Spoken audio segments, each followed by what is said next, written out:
Hi, I'm Tova du Plessis from Essen Bakery, and I'm a 2019 StarChefs Philadelphia Rising Star.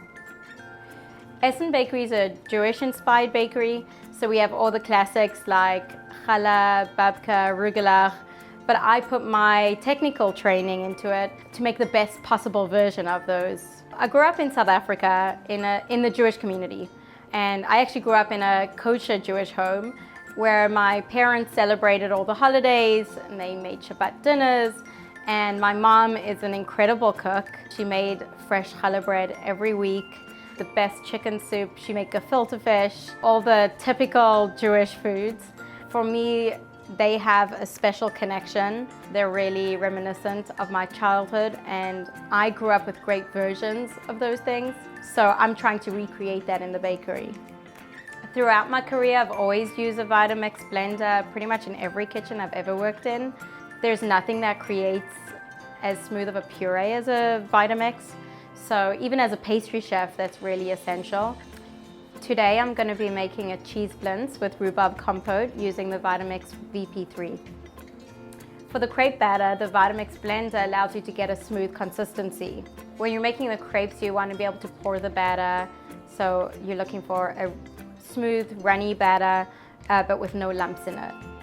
If you were to use a whisk, for example, you'd probably land up with lumps of flour in your mixture. I used to eat blintzes growing up, and those are cheese stuffed crepes. So I thought, could I use the blender as well to make the cheese filling? And because of the new aerating container, that made me think I can even make a cheese filling that's aerated. I wanted to rethink how to make blintzes, because before it was this really laborious process of mixing together this cheese filling, making your crepes, sauteing your blintzes, and still baking them. But I thought if the cheese filling was cooked the day before and then chilled, then all you need to do is make your crepes, saute them, and they're good to go. I approached this cheese filling like a cheesecake batter, but I wanted this batter to be really light and airy. So I used the aerating container to get that texture. All you need to do is put all your ingredients in the aerating container in the blender, blend it on medium speed, and this incorporates air, so while it's baking, it souffles. For the rhubarb compote, I really wanted to have a contrasting texture, so have that smooth puree with good body in it, but with some chunks of poached rhubarb in there too. So what I did is I poached the rhubarb until it was just cooked, took some of that rhubarb out with some of the juice, blended that to create a nice thick puree, and then folded that back in.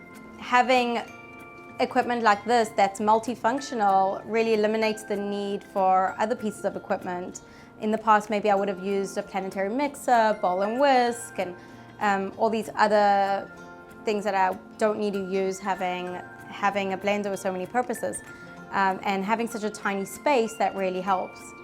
First I make all my crepes, then I take the cool cheese filling, spoon some filling onto each crepe, roll it up, and I use some egg wash to seal the seams. And then I saute in butter on both sides until both sides are browned, and then they're ready to serve. All you need to do is spoon over some compote and you're good to go. And here we have cheese blintzes with rhubarb compote, made with the help of the Vitamix VP3 and the aerating container.